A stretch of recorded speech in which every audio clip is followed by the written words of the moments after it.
Welcome back, ladies and gentlemen, to TD Fins Talk. It is your boy TD. I just want to start out by telling everybody sorry about the last stream. Well, to be honest, it was almost a 2-hour stream. So it was it was an amazing stream though.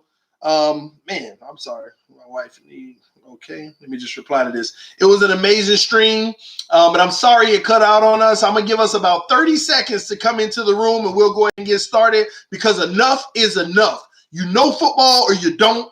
And at the end of the day, if you know it, add value. If you don't, sit and watch and learn, baby. We going to talk real football over here. TD ain't finna go off, but I'm about to go off.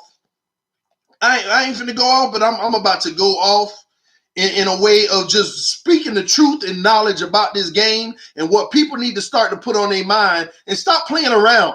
Stop with this fanhood stuff. Fanhood stuff is going to lead you the wrong way and always got you sounding ignorant and uneducated about this game. Because I'm tired of hearing, oh, we need to get this person, we need to get that person, and you don't even know why. You're listening to the ESPN analyst. Man, give me 30 seconds to let everybody come back in the room from the last stream. And again, I'm sorry it cut out, guys. I actually hit the camera cord when I was being, I guess, dramatic and animated.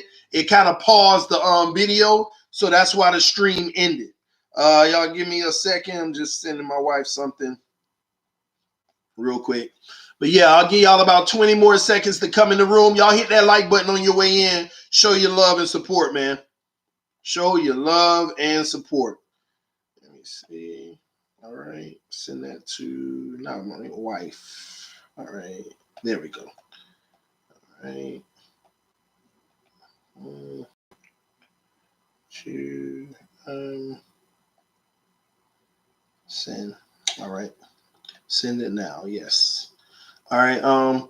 Takes no talent to hit that like button. You better know it, guys. You better know it. Takes no talent to hit that like button. Let me just tell my wife, done. All right, cool. All right, without further ado, see, y'all done got me riled now. Y'all done got me riled up. I had to go get my teacup. Y'all see the tea. Had to go get my teacup on y'all, man. Listen, man. Piggybacking off of what we were just talking about. Cut the crap, man. Cut it.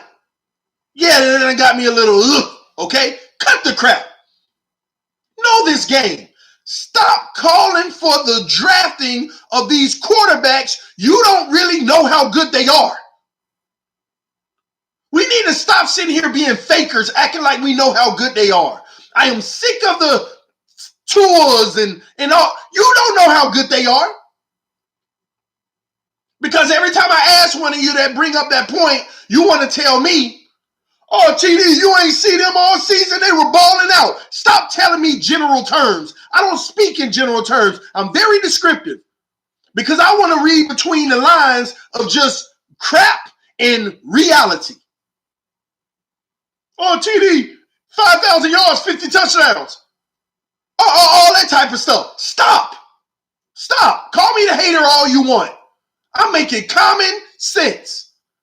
So if you disagree, then can you please tell me why all these Heisman winning quarterbacks that y'all want to draft every year that we don't get end up being busts?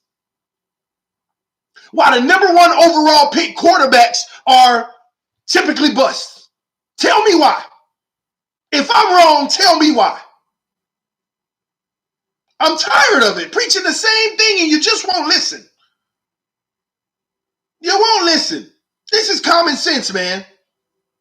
Y'all fall in love, and I'm going to say it for the last time. You fall in love with the quarterback who plays around nothing but five-star players. And just to give the disclaimer, Tua can end up being the greatest quarterback of all time. I don't know. But the point I'm making is you don't either. You want to evaluate this kid right now. Tank for Tua, he's our future. You want to evaluate this kid talking about how he the greatest next thing ever when the guy plays, he on the field with 10 other five-star guys. 5 offensive linemen, all 5 of them 5-star. Every wide receiver he throw to is a 4 or 5-star guy. Every running back running the ball, making him even that much more of a threat, is a 5-star guy. Tight ends, 5-star. Fullback, 5-star. Hell, his backup is a 5-star.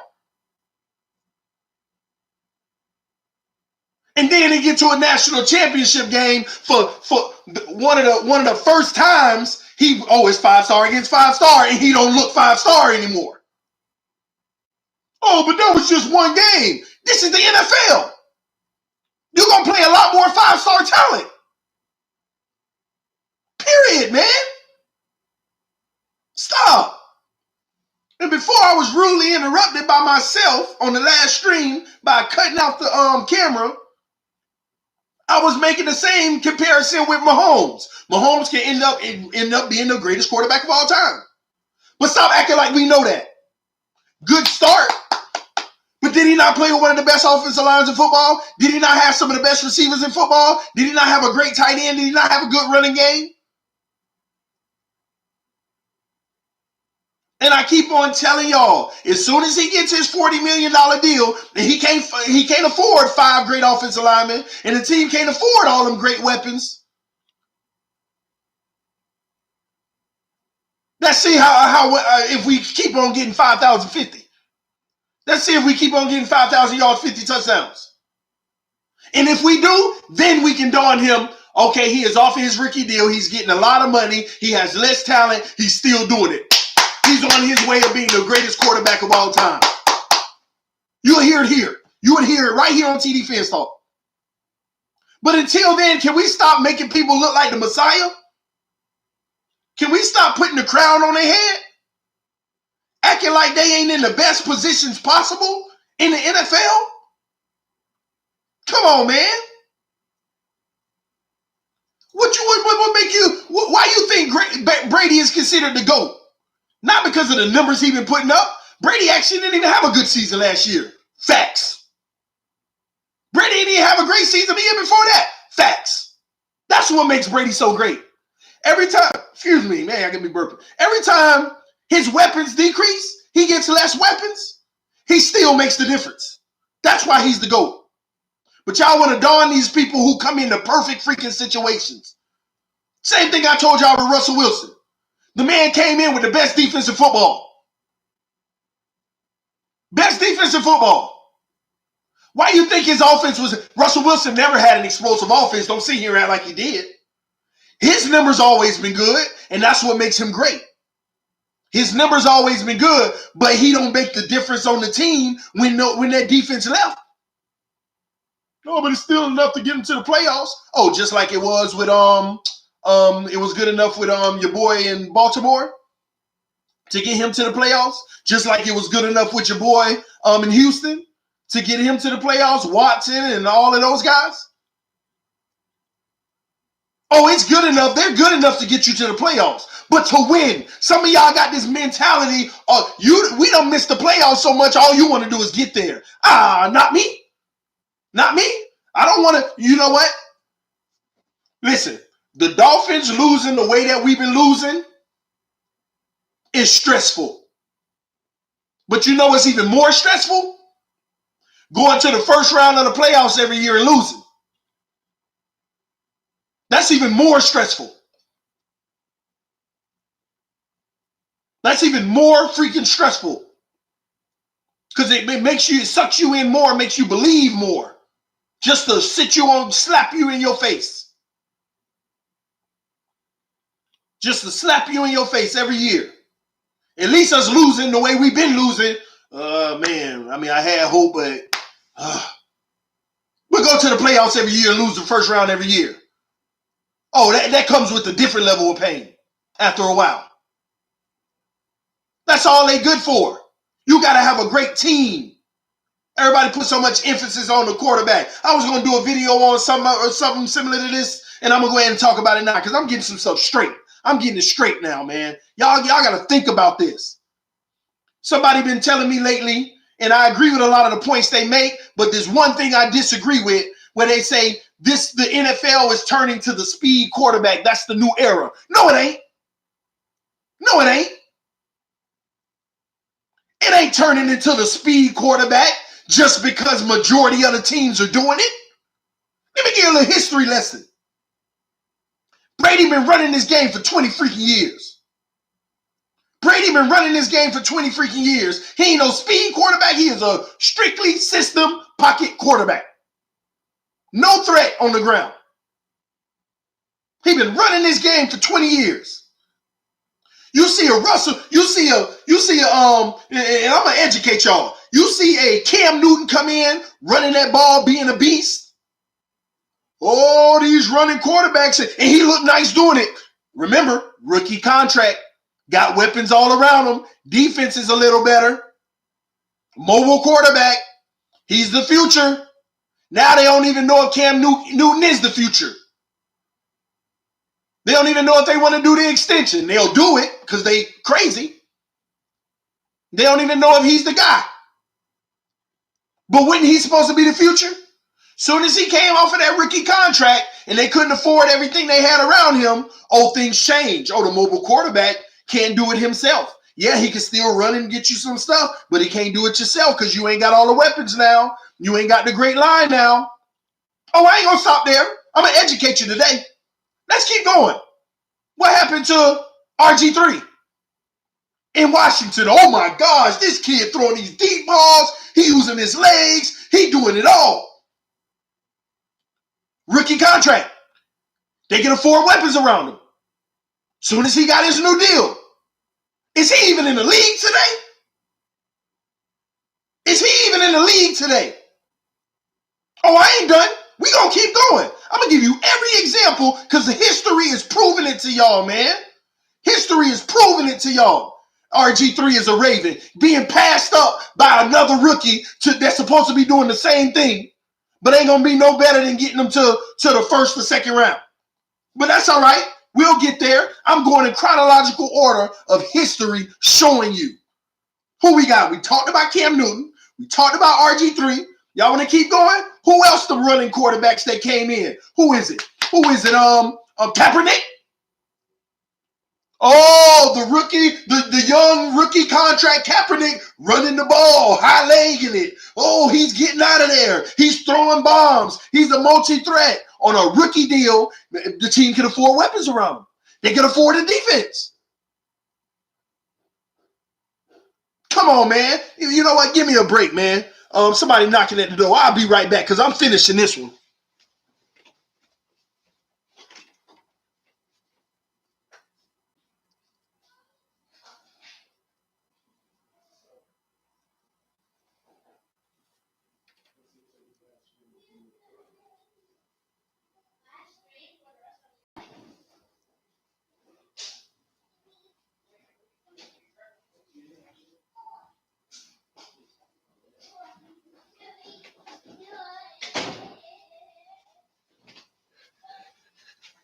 My bad. The family back, man. Listen, man.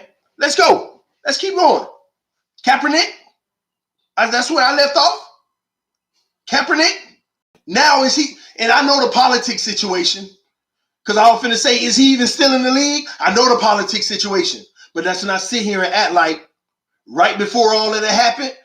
Give me his last season he played. It wasn't the same Kaepernick. Not only was it the same Kaepernick, he was making money that couldn't afford all the great weapons around him. Couldn't afford all the great weapons around him. Somebody said Johnny Manziel. Another example, not even finna talk about it. Not even finna talk about him. He ain't even last long enough. Let's stay with that era. Okay? Excuse me. Let's stick with that era. Ain't it funny how Tannehill actually outlasted all of them? Ain't it funny how just the pocket guy who had a slight run presence, but more so was trying to be the pocket guy outlasted them without all the great speed? Mike Vick. Did Mike Vick win the Super Bowl? I'm curious. I want to make sure I don't get that wrong. Did Mike Vick win the Super Bowl? Y'all let me know in the comment section real quick while I sip.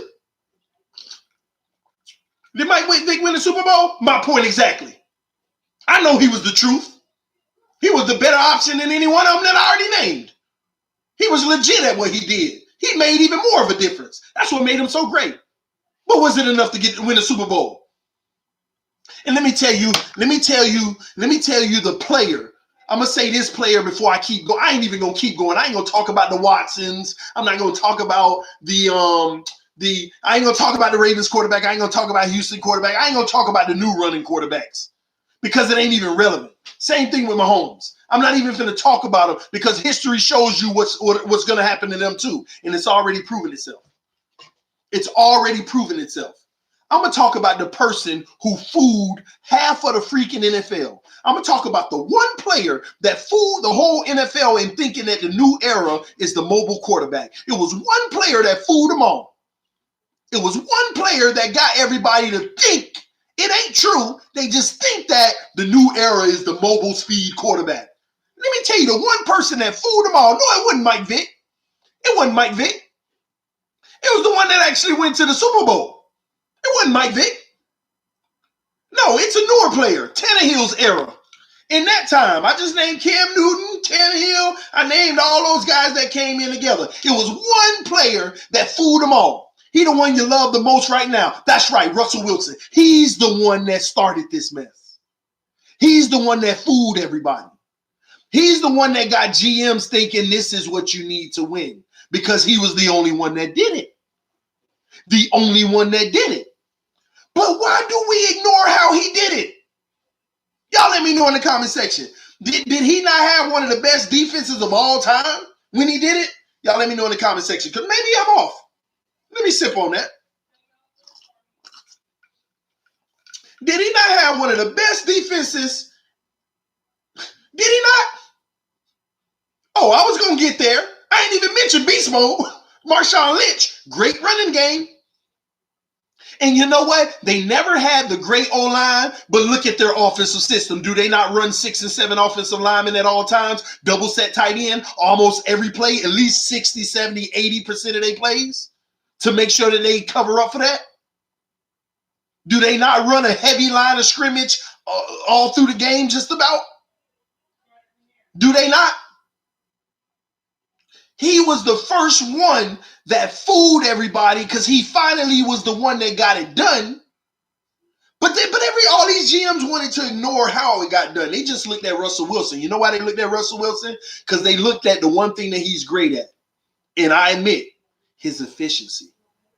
See, they want to ignore the fact, y'all act like he throwing the ball 30 times a game like Brady. No, he's throwing the ball 17, 18, 19 times a game. That's a fact. Go look it up. He averages like 18 passes a game. 18. 18, y'all. It's just that he completes about 15 of them. He's so efficient. When he does take the shot or the pass, it converts. And he has the leg power, right? That's all beautiful. But as soon as he lost his defense and got paid, well, let me reverse that. As soon as he got paid, which caused him to lose his defense because they couldn't afford it. Am I wrong here? Y'all let me know when I start to be wrong here. As soon as he got his first deal, I ain't even talk about this $35 million because that's a whole nother story that's going to happen to this team. Soon as he got his, whatever the deal was before that, 19, 20 million, whatever it was at that time when the salary cap was lower, they couldn't afford the Legion of Boom anymore, some of those guys. And they started to decline. They were still competitive. As all of them mobile quarterbacks, that's great. They're going to be competitive, but they don't win. Oh, they do win, TD. They have a winning record every year. They make it to the playoffs. I'm talking about Super Bowls. I'm talking about Super Bowls. And all this time while half the league experimenting on these mobile quarterbacks, looking for the mobile guy, looking for the running guy, looking for the guy who can make that extra play. All this time while they're looking for that, they keep ignoring the guy who's staying in the pocket winning Super Bowl after Super Bowl. Put my leg up on that. They ignoring the guy that's actually getting it done, and they hate the guy so much, they don't want to sit there and say, this is the winning formula.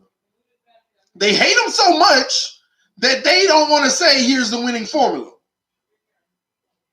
Look at Nick Foles in the Super Bowl. Wanted to actually take Brady down on a historical performance by Brady in the pocket. Did Nick Foles do it with his feet? No. He sat in that pocket and played like a grown man in the Super Bowl. It broke his own records. I mean, they had even 500 yards on offense. He was passing it. They were balling on offense in the freaking pocket, playing like Brady. Foles was doing his Foles. Oh my gosh, man! If y'all don't see this,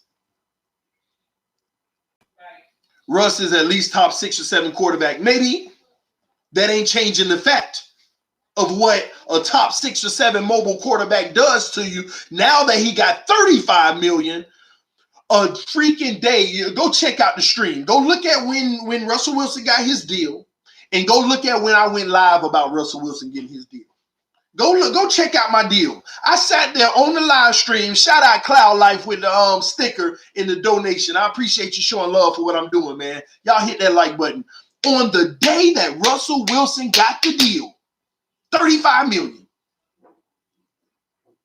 Matter of fact, I made a video a week before that said the Seattle shouldn't pay Russell Wilson that big money he wants. I thought it was going to be somewhere like 32. I was like, they shouldn't pay him. They paid him 35. I say they shouldn't pay him. They need to move on. I know people don't want to move on from their quarterback because he's their guy. The only reason they did it because he sells tickets. You got to understand, they make bad decisions just to sell tickets too. But I said they shouldn't have did it because they're going to mess up the rest of that team. Yeah, but what do we do? Just lose a quarterback? You trade him and get the best assets you can. You can get a lot for Russell Wilson. There go your 3, 4, 5 first-round picks right there. So you never held hostage to a player. Because when you held hostage to a player by paying them that kind of money, now you're going to lose some of the other good assets that you got. But guess what? A week later, they made the deal. And what did I do when I went live? I said, y'all mark my words. In this offseason, they're not going to be able to keep about 2 of those great defenders. They got 2 great defenders making some good money and got a contract coming up. They're not going to be able to keep it. People like, what? So would we just let them go? Okay. They got to decide that. And what did they do? They paid them $35 million. As soon as I was making the video and I was live, I got the update on my phone that said, oh, man, they just traded one of the all-pro defensive player. I forgot who they traded him to, the Chiefs or something like that. Y'all got to let me know. I forgot. I remember on that day on that stream. I said, oh, there go one of them. It's another one coming, and it came. So here's the logic, y'all. Here's the logic. You got Russell Wilson at, I forgot what he was before that, but say $20 million, and you got the team you got. Great defensive weapons. Did you get better or worse by giving him 35 and losing your 2 defensive players? Your best 2. You see what? Frank Clark, yeah, he went to the Chiefs. Do you get better or worse? In order to keep Russell Wilson, they basically conceded and said, all right, let's go ahead and give him the deal and get worse. That's the truth. That's the meat of it all. You paid him to get worse. Yeah, but TD, if we would have let him go, we would have got worse too. True. Temporarily. Could have got 4, 5 first-round picks for that man. Tell me I'm wrong. Tell me I'm wrong. You could have got, man, you know how many of these man, the Jets probably would have gave you 4 first-round picks. Somebody would have gave you first-round picks. And it's the Jets. It would have been great picks for 4 years. You don't pull it apart. Keep it together. You can't be held hostage by a player just to keep the notoriety and sell tickets. You got to keep giving your team a winning product, man. You got to keep giving your team a winning product. Don't sell out on the player just because he was the face and you're willing to lose or not win it all just to say you still got that face. That's why I keep telling y'all these young quarterbacks look great right now, but history has already showed us as soon as they get off their rookie deal and they get their money, they're not the same. And they are the same. They just don't look the same because they ain't got players catching the ball at the same clip. They ain't got an offensive line blocking for them the same. They ain't got the running game they used to have. They ain't got the defense they used to have. So it makes them look a little less productive. And then y'all get mad at quarterbacks like Tannehill who came into the league in that situation. He didn't have that luxury. We already had all these big contracts when he came in.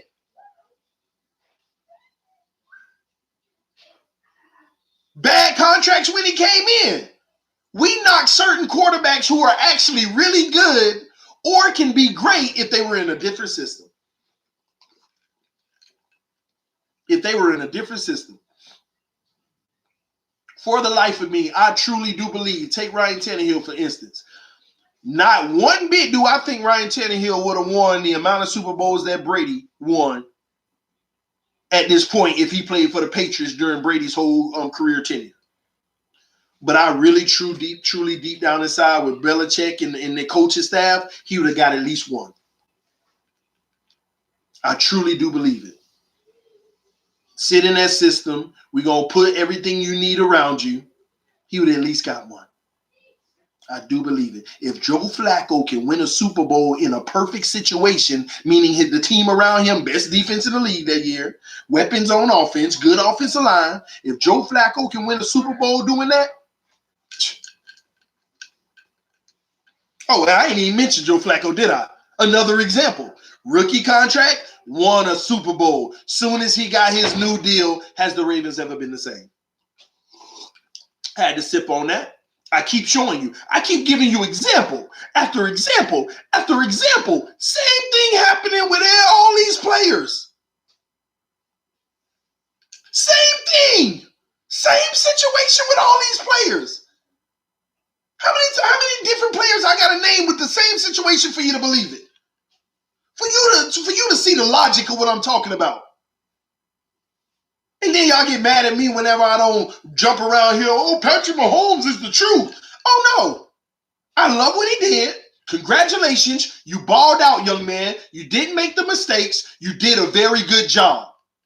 But when it comes for me to write what I think about you and where you stand in the rankings of some of the NFL greats, holler at me when you get off your rookie contract. And let's see whenever the team puts what they can around you and what they can afford, how you manage it then. Let's see how you play 2 years from now. Let's see the type of season you put up. And if he balls out in a different situation getting big money, he ain't got no choice. You ain't got no choice but to call him the truth. That guy. But I ain't seen a quarterback yet. Have y'all? Can y'all name the quarterback? Can y'all tell me the quarterback in this new era? See, you can't count players like Ben Roethlisberger, that era, the Phillip Rivers, because the salaries were so low for players the most of their career anyway, you can't count them. But you notice in today's world where they actually getting relevant money, see, we didn't have this problem in the past. Quarterbacks got paid appropriately in the past. About 8 to 9% of the salary cap is what they got in the past. That's appropriate. But we got players like Russell Wilson pulling in 19% of the salary cap now. 19%? Do y'all understand the difference that makes? You might as well look at the rest of your roster and say, well, we usually spend 6% on running backs. Due to Russell Wilson's contract, we can only spend, instead of 6%, we got to bring that down to 3%. We usually spend about 9% of our salary cap on wide receivers. Instead of 9%, we're going to have to bring that down to 6%. Do you see the value of the players you're getting now? You know, we usually spend about 11% on the offensive line, maybe 12, 13, actually about 13% on the O-line. We're going to have to spend about 9% now to make up for that contract. Do you see how that works? The less percent you spend on a position, the less talent you have in that position. And I agree with whoever just said that. Everyone needs their pay. You're right. The thing is, if you're a franchise owner, though, I would have looked Russell Wilson in the eyes and said, Russell, the truth is, everybody needs their pay. Unfortunately, if you can't go with this $27 million, and that's still a lot, but hey, if you can't take this $27 million, I urge you, go get your money, because it's going to be a dumb team that pays you $35. And they're going to suck. I mean, you're so good, you might get them to the first round every year, but they're not going to win anything ever. So if I was you, I'd go get my money. I'd look him straight in the face and tell him, if I were you, I'd go get my money. There's a team that's going to give it to you. You already know that. Matter of fact, they'll give you more than 35. There's some teams out there that'll give you more than 35. I'll look him right in the eyes and say, go get your cash. Matter of fact, let us know, let us shop you. We'll go ahead and trade you and we'll get something back. But we just can't do this to ourselves. Let's get something back for you. We'll trade you. If we're already a year early on your contract.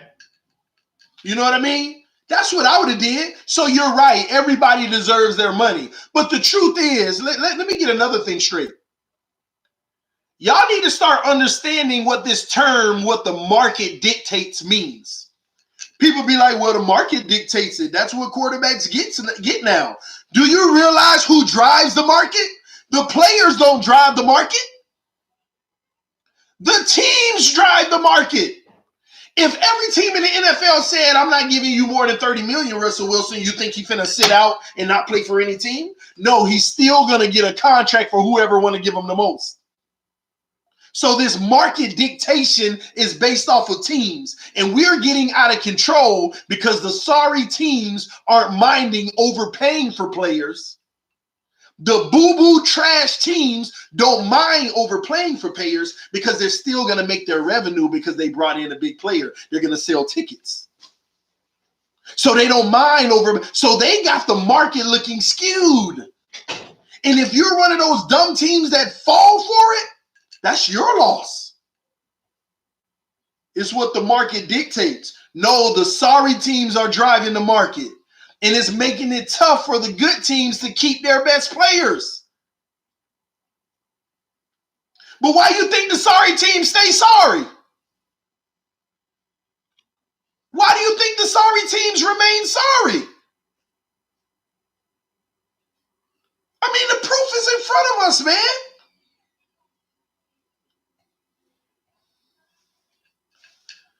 The proof is all in front of us. The answers. Why you think I preach around here? Everybody be fussing at me. Man, pay the guy whatever he want. When is too much too much? I could ask every Dolphin fan now, if Russell Wilson was our quarterback and he won us a Super Bowl and we came up to that $35 million decision, the sad truth is 80% of our fan base would say, pay the man. And I asked those 80% because they say, and then some of them, 50% of them will say, I don't care what he want, pay him. Okay, what if he won $50 million? Do you pay him then? Some of them will tell me, yeah. Okay, he won $100 million. Do you pay him then? Man, whatever he want. You see the ridiculousness? That shows you they have no logic on what they're talking about. Imagine playing a quarterback, and I know this is far-fetched, but imagine paying a quarterback $100 million a year just so you keep him. I mean, ain't nobody that stupid to do it. Even the sorry teams ain't going to do that, but they already overpay like crazy. But imagine doing that. Now you got 52 men that you got to share. You got 52 men you got to share another 90 million with. That's less than $2 million per contract. You ain't got nobody on your roster. That's going to be the worst quarterback in the NFL because he's going to get beat up. He's going to have people dropping balls. The running backs suck. Everything sucks. The biggest thing, if you want to understand this game of football better, follow the money. Look at the correlations of money. Follow the money. Everybody ignores the money. All they do is look at the field on Sunday, say, I like that player. He balled out. That's our guy. And I don't like that player. He balled out. That's our guy. They don't study the money. I'll take a King and Drake fan right now, right? And I'll say, which would you rather, King and Drake or Balaj? Of course, they're going to say King and Drake, right?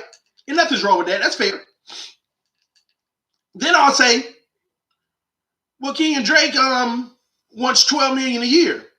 Balaj is getting one. Balaj is getting $1 million for the next 3 years. Who would you want? Man, I want Drake. Do you see what I'm talking about?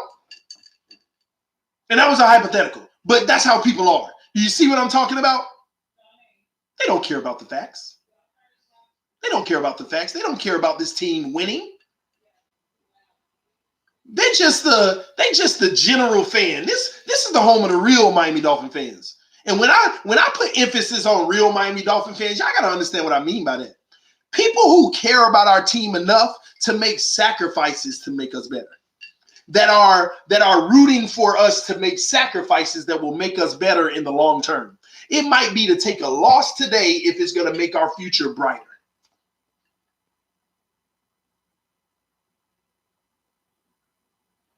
And y'all know I hate talking about the Patriots and praising them and glorifying them. But let me tell y'all how far ahead of the game they are. Because I'm going to keep it real. I tell Patriots fans all the time, I keep it real. Let me tell you how far ahead of the game they are. And I already know I'm going to get somebody who don't know football going to put in the comment section, whatever, man, it's all Brady over there. Let me tell y'all, listen, if it was all Brady, Matt Castle wouldn't have won 12 games when Brady tore his ACL. And I remember because I had Brady in my fantasy and it crushed my season.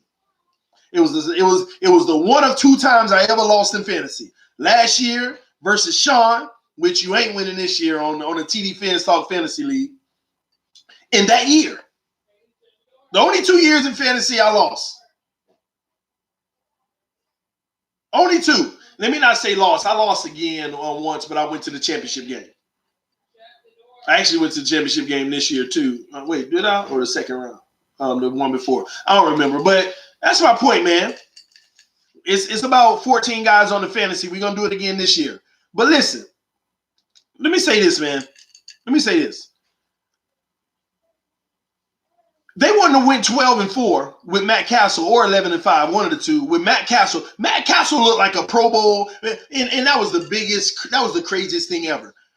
That one season got Matt Castle a big contract. Matt Castle didn't. You can look at somebody like Matt Castle and say you're going to earn like $8 million in your entire NFL career. That year earned Matt Castle a big contract, and he ain't been the same since. But he got his money. He got his money thanks to Bill Belichick and those guys. So don't come with me, that's just Brady over there. No, they're so far ahead of everybody else. Look, let me tell you how far ahead of everybody else they are. It ain't a single player on their roster right now they would feel hurt about losing, including Brady. Including Brady. Who was that a few years ago that they drafted and it caused that controversy? Brady ain't really want him on the roster. Who was that again? I don't know why I forget his name every time. Who was that again? They had already drafted their future QB.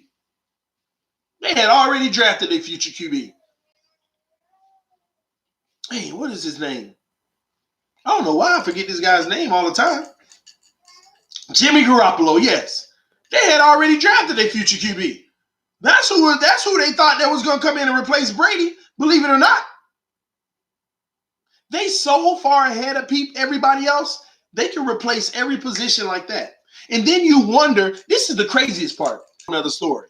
But you wonder why every single year, the team that wins the freaking Super Bowl, how is this possible, y'all? The team that wins the Super Bowl has six draft picks in the first 3 rounds almost every year. That's how far ahead of everybody else they are. The team that wins the Super Bowl has 6 draft picks in the first 3 rounds every single year. You know why? Because every year they lose somebody you think that they'd keep for big money. And I use the example from last year, the most relevant example, the most recent example. The Patriots went out and traded for an offensive lineman, all pro, might I add, on his rookie contract. Last year of his rookie contract, might I add. You bring in an all-pro player on a rookie contract, does that not spell he's going to play for us this year? He won a Super Bowl, and we're going to re him up on a big-term contract. What team in their right mind trades, might I add, trades for an all-pro player, bring him in, he starts and wins a Super Bowl, and free agency comes, you would expect them to, all right, we're going to give him a big deal, and he's the guard for the future. Oh, no, we just needed you for 1 year to sit in front of the rookie we drafted last year that we know can do just as good. And we're never going to pay big money. We just needed you this year. And we wanted the guard that we drafted that year to develop. We wanted the guard from that year to develop.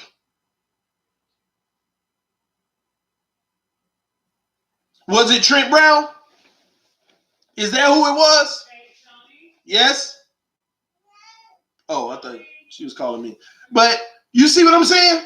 You brought in a stud on the offensive line, all pro, and literally, all pro. You traded for him. And in your mind, you only traded for that season because the rookie you wanted to develop, probably to humble him, you said, oh, he's our future. We're not going to start him. We're going to bring in somebody else. Give away one of them draft picks we got. Bring in that guard. What kind of team does that? If that was us and we traded for an all-pro guard, we would have been sitting there like, we got Tunsil, we got Trent Brown. And we would have been like, all right, Trent Brown, you can go. Man, this fan base would have went crazy. Man, we always struggle on the O-line. We got Tunsil and we found how we going to trade for a guy and let him go. We would have been crying and complaining. They do it every freaking year.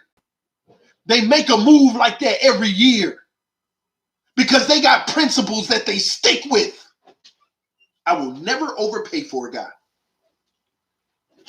I will never overpay for a guy. They stick with their guns.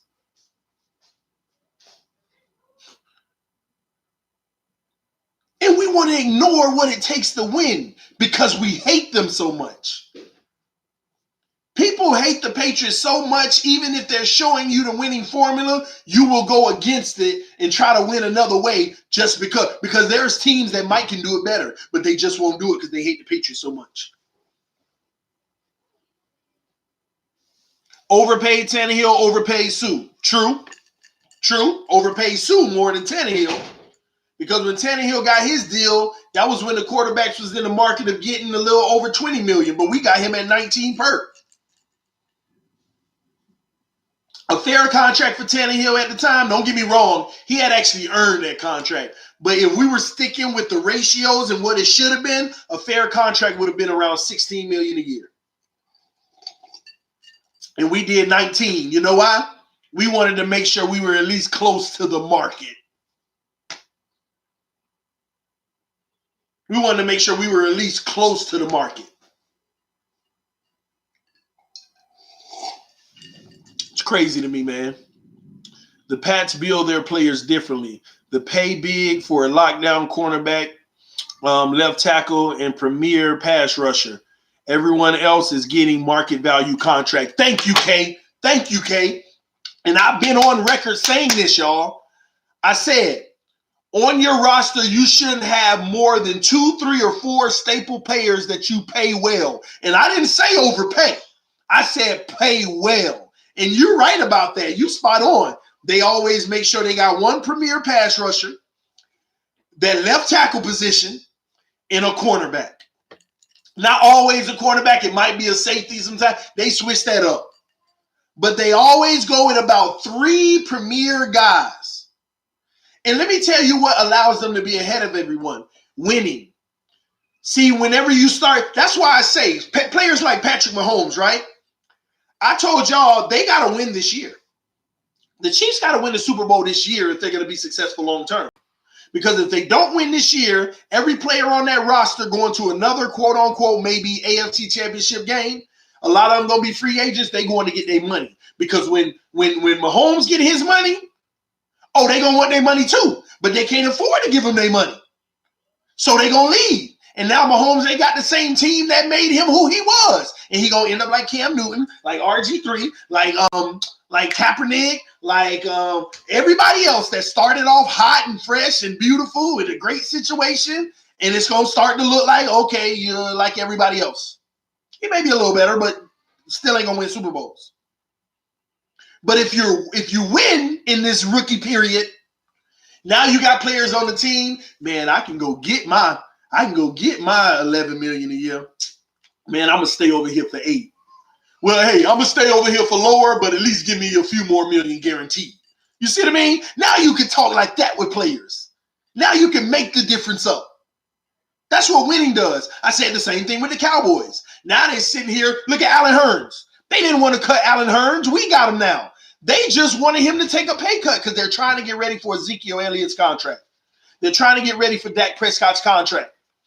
They've been calling players in the locker, in the office saying, hey, we want you here, but can you take a pay cut? Allen Hurns said, no, I'm not taking a pay cut. And they released him.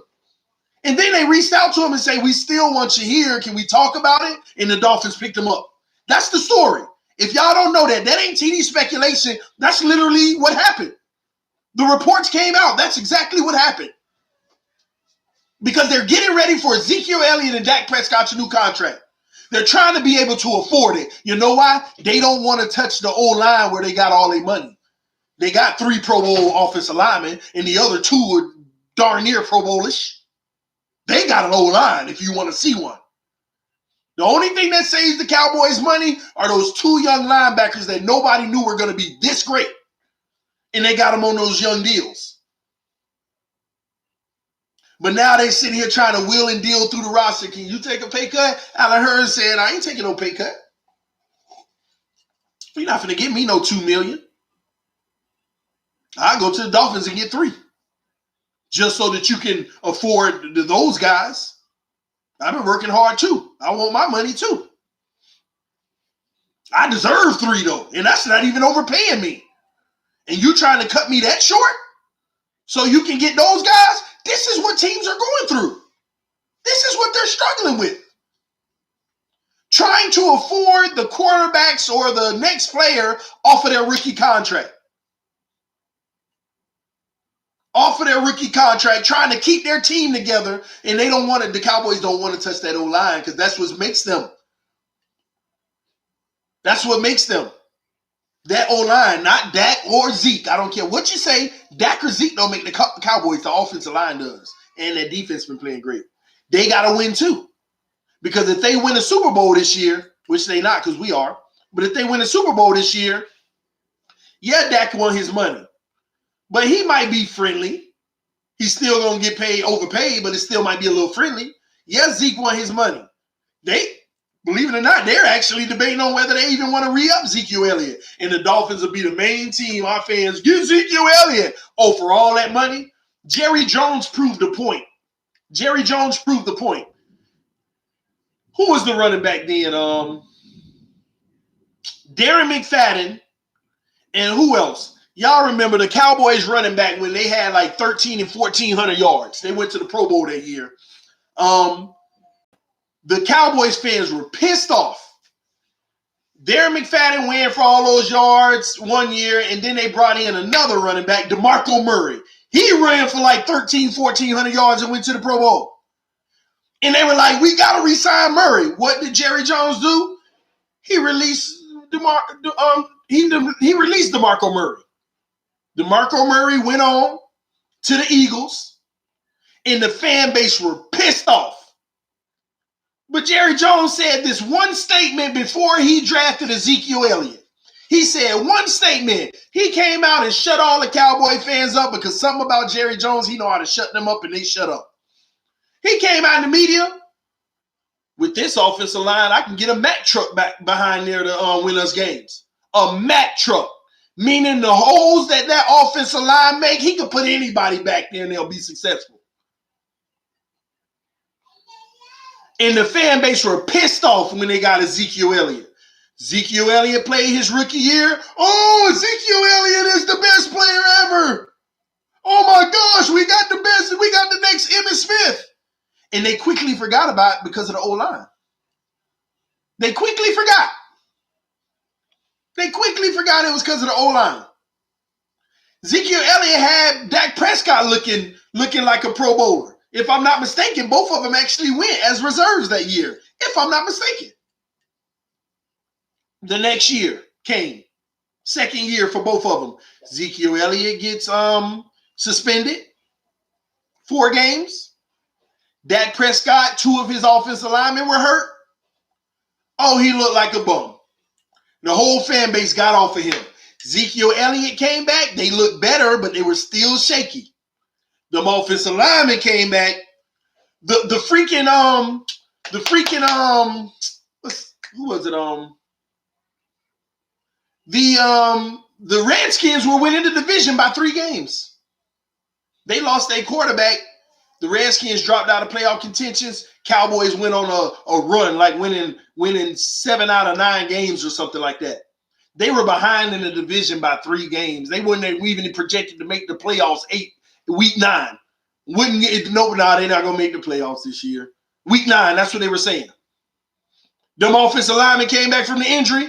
Whole different story. Whole different story. Ezekiel couldn't do what he does without the O-line. Dak looked trash without him. And Zeke. Come on, man. The proof is all in front of us. The proof is all in front of us. These teams trying to figure out how they're going to pay these rookie quarterbacks that the fans fell in love with because they did amazing things and led them to the playoffs first time in 10 years. Oh, we got to keep them. And now they scratching their head. But if we keep them, we got to get rid of our all-pro right guard, our all-pro linebacker, our all-pro safety. Somebody got to go. We can't afford that. I know you get it, Vicky, but a lot of people don't because the comments that they say is just ridiculous, man. And I love talking about this sometimes because as of lately, football season started back, and we got a lot of new subscribers to this channel. Over the last 4 days, we done added like 130. And it always tells me that when I see comments like that in the comment section and I look at the avatar, oh, that's somebody new. And then I break that down and some people mind blown, like, man, I never thought about all that way. And then the other people who don't like it, they just unsubscribe. And it always makes me feel better. Oh, fine. Yeah, that makes me feel better. They're not open-minded. They just a general fan. Go ahead and unsubscribe. You know, that's all good for me, man.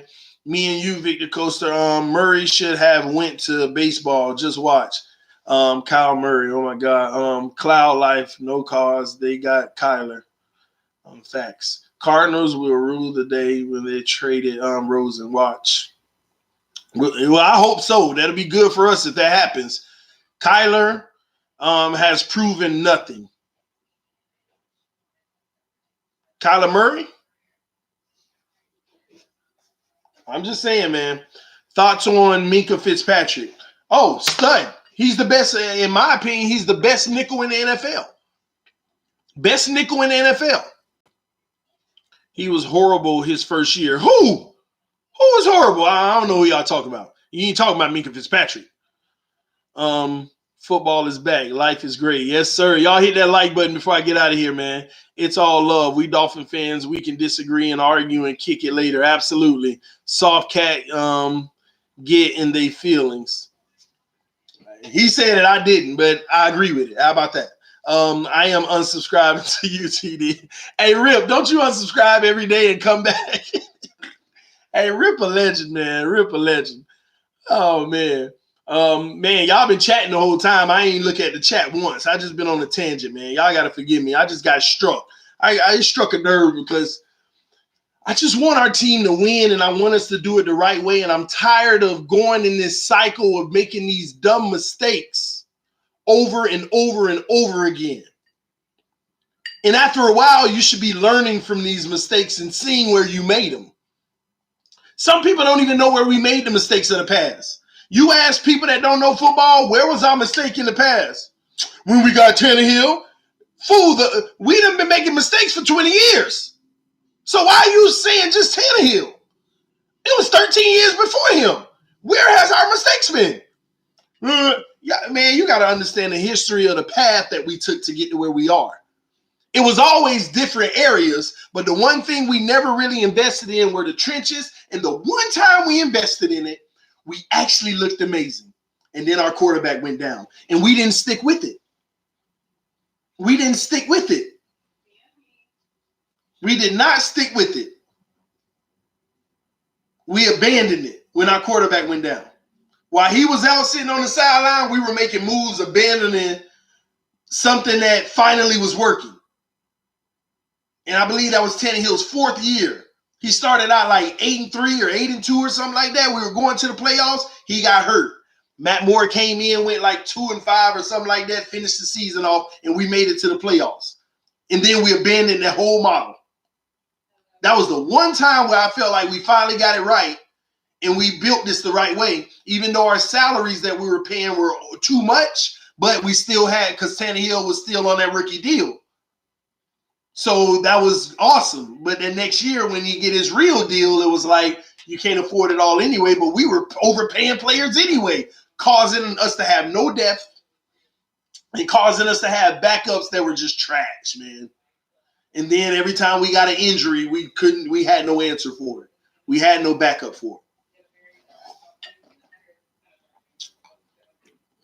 Our biggest mistake was letting Jimmy Johnson go. I ain't going to argue that. No, we don't. I'm not sure what that's about. Rosen is Tannehill. I got to see more Rosen to fairly evaluate that. But I really do believe Tannehill is actually a really good quarterback. He a really good quarterback. I really do believe that. When people talk about the things that they didn't like about Tannehill and what he didn't do well, it baffles me. It baffles me.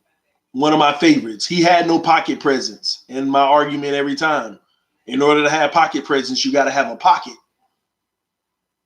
In order to have pocket presence, first you got to have a pocket.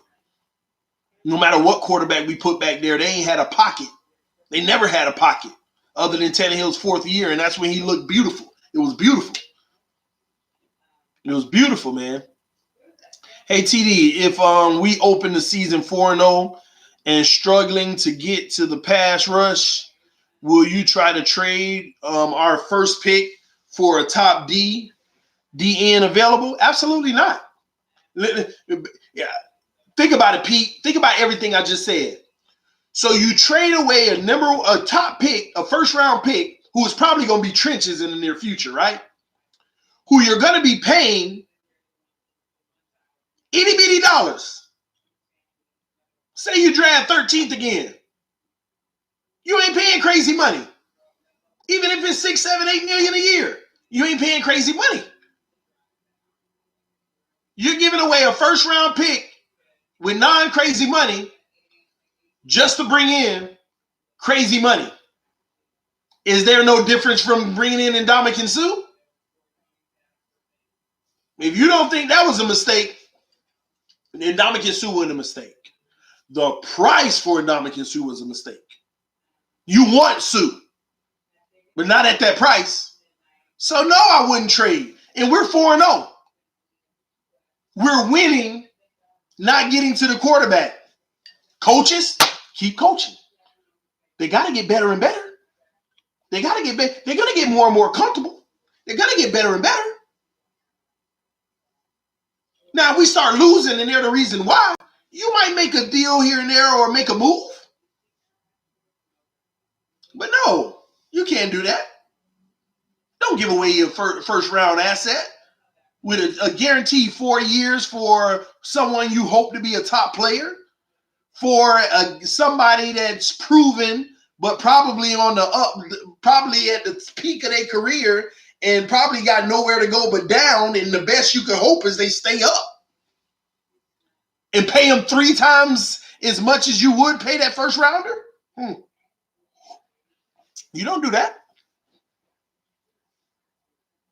Not necessarily someone, but maybe a young one still in rookie contract. Who's getting rid of somebody on their roster right now on a rookie contract that's good enough for us to trade for? You see what I mean? Who wants to let go one of their young players on a rookie contract who's good enough to where we want them? Who? Who's going to do that? Who's going to let that low salary go? Not unless they got a excess like we got receivers. And some people argue we don't have an excess at receivers. They all ain't great. My argument to that is just look at the Patriots roster every year. Is it still enough to get it done? And you can't tell me the Miami Dolphins don't have a better receiving core right now than the Patriots probably had in the last 10 years. You can't tell me that. Because you want to be one of them people that always say, oh, Edelman wouldn't nobody. Oh, Amendola wouldn't nobody. And everybody that got receivers, they nobody. It's all Brady. We got a better receiving core this year right now on our roster. The talent we got better than the Patriots receiving core. And I say receiving core. I ain't talking about tight end. They just use their tight end as a weapon. I'm talking about receiving core. People love to mix those two together. They might move Red to center. Reed. Okay, you created it. Okay. What up with Kilgore? He doing his thing. Kilgore's fine, man. Kilgore, I mean, players gonna make mistakes, but Kilgore is gonna be fine when the season starts. Kilgore can play his position well. He's good enough to start. He's good enough to start. He is good enough to start, man. No question about it. No question about it. He's up there. Facts at Cloud Life. Hey, K, respond to me in the comment section, K. K, Pro Bowler 1. Steals is better than anyone the Pats have. True. K, you say you wanted to call in earlier and talk to me about something. If that's still the case, go ahead and call now, but I need you to put your first 3 numbers in the comment section so I know it's you. If you still want to, before I get out of here, man, because the rest of the night I'm going to go enjoy some time with the family. Honestly, I got like 4 more videos I could do right now, but, you know, I've been live for quite some time today. I'm going to end it after I speak to you, K. 805. Go ahead, call in, K. You know the number? Do you know the number, K? There we go. Let's get K on the line. Thank you for calling TD Fins Talk, home of the real Miami Dolphin fans. We got K on the line. What's up, brother? What's up with you, homie? You good? Yeah, man, I'm good, man. I've been following you for a minute, bro. So I see you hold me accountable, man. You hold me accountable. You tell me what's right, what's wrong, man. Even if we disagree. Well, I think we're in the same mindset, bro. When we talk about these Dolphins, you know, I've been following this team since '77, bro. So a little bit older than most of the cats that probably in the chat, but at the same time, I do believe that you have a lot of things that you say that are point on. Some stuff be a little out there, but I give you that just because you're passionate. You know, we both passionate about wanting this team to succeed. So I just follow, man, because I love the team. I ain't never been one of these bandwagon dudes. That's what's up, man. I just believe that coaching and players, you know what I'm saying, sacrificing themselves for the team is ultimately what wins championships. And with Flores coming from that system and being, you know what I'm saying, being right out the Belichick tree, all the stuff he's done to this point with holding guys accountable and the TNT wall, takes no talent wall, and all that stuff tells me that we're headed in the right direction. I think a lot of people sometimes, you know, don't take a look at the bigger picture. I think these guys should get their money, but at the same time, you can't pay everybody big money. So you got to go through the process of looking at what's most important. But surpassingly, you know, the league is turned into a passing league. But even though Brady throws for 4,300 yards a season, the Patriots still lead the NFL every year in rushing as a team. Exactly. And, you know, where traditionally most teams on 3rd and 4 are passing the ball to get first downs and keep the chains moving. Belichick running the dive, they running the counter, they running the ball down your throat. And that's why they're successful. And, you know, that's why Flores went out and drafted Cox, the fullback. Yeah, he got to put some weight on. He's going to have his bumps, but we're going to run the ball. And I think if you think about it, right, you don't have to be perfect at the quarterback position. And I agree with you on this. If you are mentally, physically, and sound at the other positions. Yes, we got some stuff to work out on our O-line, but I think by adding the run element, you don't have to worry about you don't have to worry about Rosen or Fitzpatrick getting exposed as much in the passing game, because then you can shorten up throws, quick slants, backside, you know what I'm saying, hitch routes, things of that nature to move the chains, and you ain't got to worry about being on 3rd and 8 where you can convert easier on a 3rd and 2, 3rd and 3 by just running the ball. Yep. Man. So, and you spot on, bro.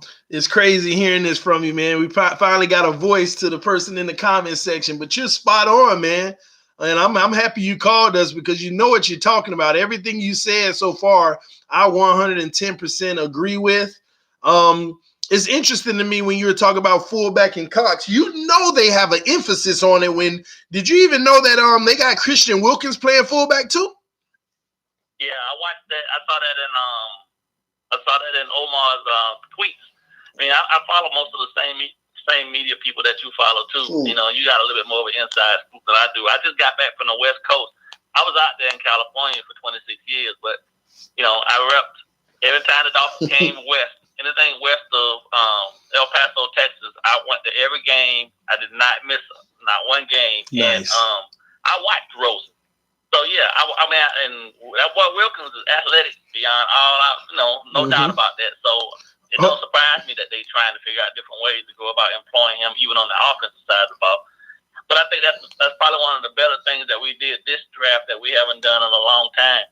We drafted players that can be moved to different positions and still be successful, as opposed to drafting a one-trick pony.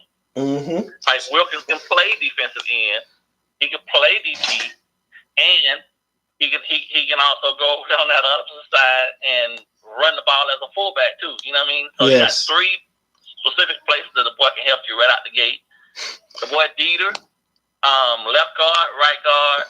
You know what I mean? And I did see something that they said they could, in a pinch, flex them out at right tackle if need be. So there's flexibility across the board.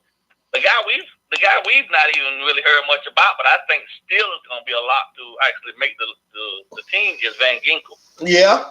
Well, he got some reps today at left guard. He got reps today at left guard with the first team. Okay. Yeah. Yeah, he actually started the day with the first team. And I also heard you say that you watched Rosen. Yeah, man. So talk to me about him. So I was in SoCal. My boys went to Catholic school, St. Bonaventure High School there in Ventura County. Mm-hmm. But Josh was the quarterback. When we got to high school, Josh was a quarterback for my son's traveling 7-on-17. And man, we went all over the place traveling with him as our quarterback. So I watched him from high school, from middle school ball all the way up through high school, even to when he was in college. Unfortunately, my son decided not to play going forward. And they took a different path and went pre-law and stuff of that nature. But I've always followed Josh. And then when he got drafted to the Cardinals, his affiliation with my sons actually even got tickets. And they still in contact now. So I'm gonna be at most of these games too. The thing is that most people don't understand that Josh comes from a very affluent family. Mm-hmm. So football, not something that he had to do to be successful in life. He chooses to be an NFL football quarterback. So with that, and if you sit down with him, if anybody ever got the opportunity to sit down and talk to him, Josh quickly lets you know that by talking to him about his football knowledge, he's definitely one of the smartest dudes in the room. Excuse my language. And he's one of those football savants like Brady, in terms of he can see and understand exactly what you need from him just by, once you sets up underneath the center. But, him coming from Arizona where the O-line was bad and people say he sucked, I can't get on board with that. Okay. I can't say he sucked because I don't think that's a fair evaluation of the fact that there weren't actual pieces in place for him to be successful. He got thrown into a bad situation. Not that our offensive line is that much better than what they had in Arizona, but I believe that because we have the coaching in place now to improve what we have, and having by far, so I believe, the best young left tackle in the game, Tunsil, and his infectiousness is going to make all those guys across the front better. And even if they have to go to a point where they bring in one of those other tight ends to do a max protect thing, if we're trying to go deep ball or trying to take a deep dig or something just to get the ball out, to open up the box. We have those options because they brought players in that can specifically fill those roles. And Josh, is a guy that's going to shock everyone.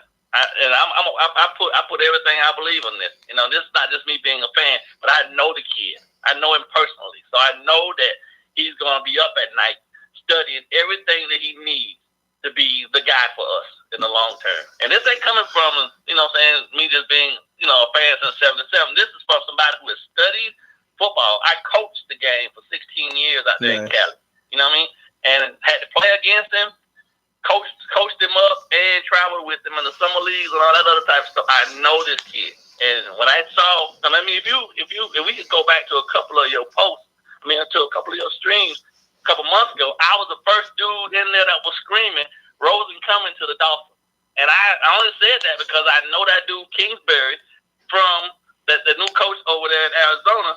I knew he had a man crush on Murray, even when they was in college, and Murray didn't even play for him. So I knew that if he got the job and they had a chance to get him, that's what they were going to take, which meant Josh was going to be available. Now, mind you, last year in the draft, we actually was in a position where we were thinking about trading up to go get him in the first place. But we opted out and didn't go get him.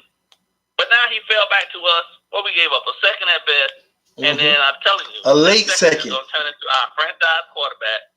And everybody that says Josh Rosen is sub, everybody that says the Dolphins ain't going to do this, I tell what people should do. And I don't, you know, I'm not a big gambler, but Vegas got us only winning 3 games right now. If anybody in this chat's listening, they better go lock into one of these betting sites right now. And man, I've been saying, man, the Dolphins to win more than 3 games. I've been saying that too. That's what's crazy because I ain't a betting guy like that either. But his boy does it not be tempting. 3 games, all I got to do is put a little bit of money, put some money on us winning more than 3. You gonna make money. Yeah. They saying we only gonna win 3 games. They tripping. That's crazy, man. I feel like we got a good shot to go 3-1 right out the gate. Yeah, well, who's that one? Probably the Pats. The Patriots? Because we don't ever really beat the Patriots. We don't really ever beat the Patriots until late in the season. At home? They usually a little bit more. You know what I mean? They ain't changing much. They're not changing much of what they do, so they already that much further ahead of the learning curve than most teams. Yeah, that's everybody true. Really trying to play. Everybody trying to play catch up because what are they changing? All they did was basically, they lost Flores, who called their defense for the last 6 seasons for them. But the guy that's behind him, he just got to get his card right. But Bill will do that in the meantime until that guy gets up to speed. You know what I mean? And that's probably Belichick taking them reins until he can do it. They're gonna hand the ball off to Michelle. That's true. That's true, man. We got to make sure we have you on this show more, man. You know exactly what you're talking about, man. And then how long you been a Dolphin fan? 70 what? I've been a Dolphin fan since 77, bro. 77. That's what's up, man. We got somebody who been riding, but you missed that 72 mark like me, huh? Yeah.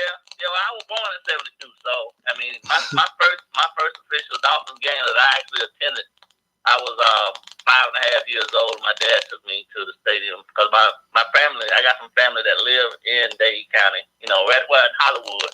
So we was visiting them. My dad. Yeah, that's what my people. They out of Hollywood. Hollywood, Broward County. But that's what's up, man. Oh, I wanted to ask you. I got pictures of me I got pictures of me and the baby in my nursery with the old school Dolphins stuffed animal, you know what I mean? And my Dolphins, my little Dolphin helmet and my Dolphin blanket on me, bro. So, hey, you gotta send that to me, man. You know my email. I've been riding with him all my life, so. Hey, one more thing, man. Before I let you go, one more thing, okay? Day one starter, though. Day one starter. Fitzpatrick or Rosen? Right now, at this point, I'm going to have to go with, unfortunately, even though I love Josh, I'm going to have to go with Fitzpatrick. Give me my money, Pete! Nah, you know Pete. I say that only because I think what's going to happen is that Fitzpatrick is going to get the start through the first 4, then we go into the bye week, and then Rosen will take over the rest of the season. So what if Fitzpatrick 3-1 or 4-0? But if he stays if he goes 4-0, then we don't really lose anything at that point because we still got Josh under contract. So essentially, at that point, then really help. I mean, it doesn't really change anything. You just got to go with the guys who got a high hand.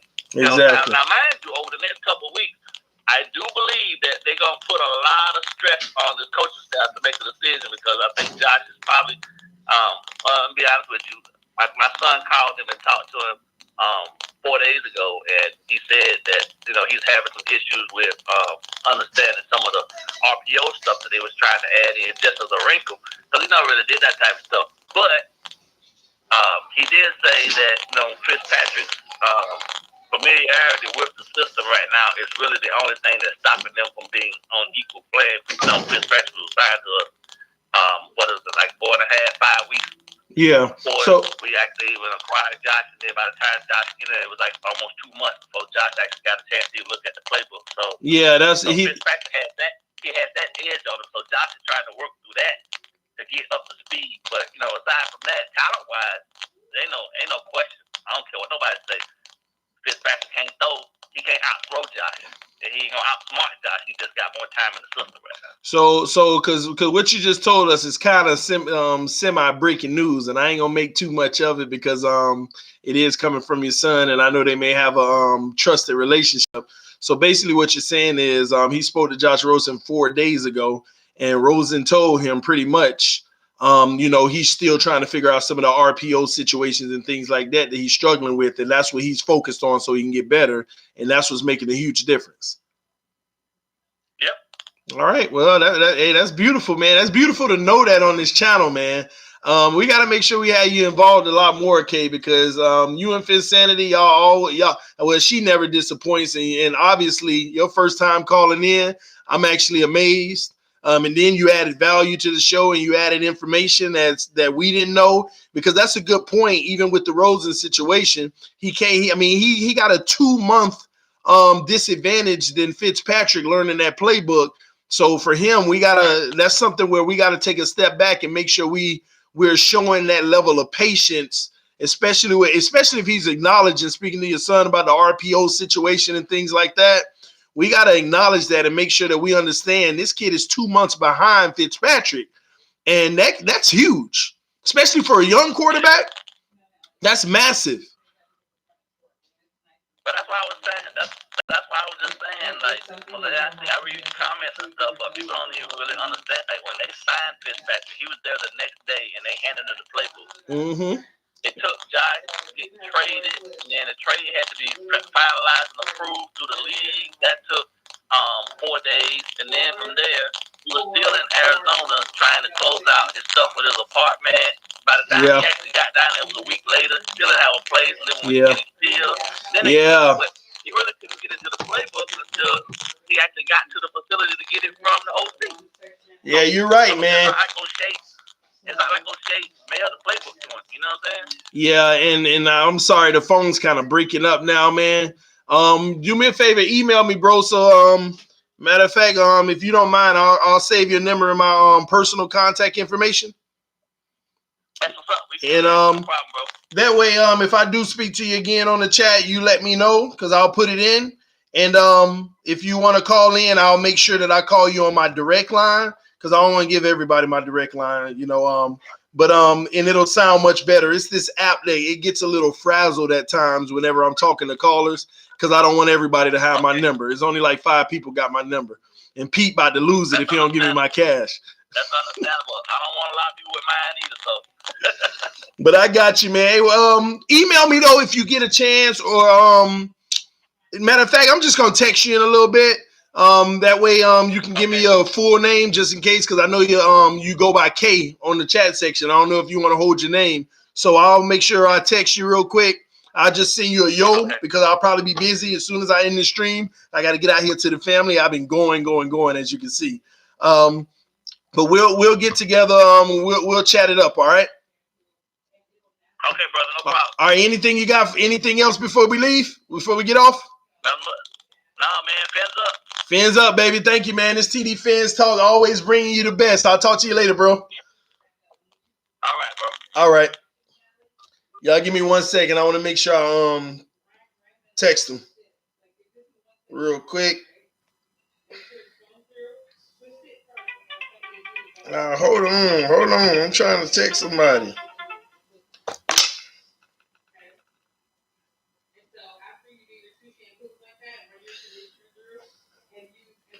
All right, I just text him.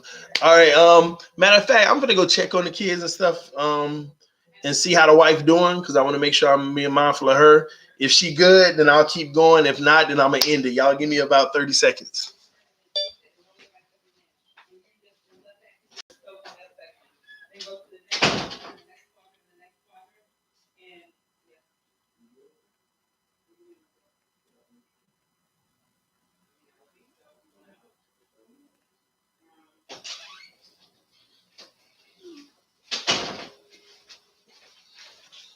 All right, y'all. It's your boy TD Fins Talk. No, I gotta go, man. I gotta make sure I'm helping out. I want to bathe the babies for her. She been busy all day. I want to make sure I take care of her. Yeah, I better go check on dinner too. Yeah, man. This your boy TD Fins Talk. I know we've been hanging out for a while. What a day today, man. We done had some great streams, and I got a lot of great topics to talk about. Even tomorrow, we ain't got no practice, but I got a lot of topics to talk about, man. I got a lot of topics to talk about. So we're going to get into it. Y'all make sure y'all tune in to TD Fins Talk. Who knows? I might sneak and go live tonight. No guarantees, though. We've been on for, I think I done put about 4 hours in on just live streaming. But it's your boy TD Fins Talk. Love y'all. Thank y'all for tuning in. Before you get out of here, please hit that subscribe button. Share the videos, YouTube, Twitter, Instagram, Facebook, whatever you want to do.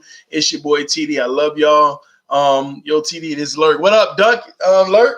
Duncan McLeod, shout out to you, homie. All mods, guys, all mods. Make sure you go to the YouTube messaging tab and add me as a friend so I can add you to the mod squad. When you add me as a friend, say, hey, TD is me, the mod. Just say something like that. Something in relation to mod so I'll remember. Because a lot of people have been adding me as a friend lately, and I just been accepting, and I'm not really looking. So when you add me, if you are a mod and you're not in the mod squad chat group, and you'll know because you're not in the group. Being my friend is different from being in a mod squad group. So if you are, make sure you add me or message me on there. If you're already added me, message me and say, hey man, add me to the mod squad because you're a mod, and I'll make sure. But yeah, it's your boy TD. Appreciate your love and support, guys. As always, fins up forever and forevermore. Peace. I'm out, y'all. Man, good streams today.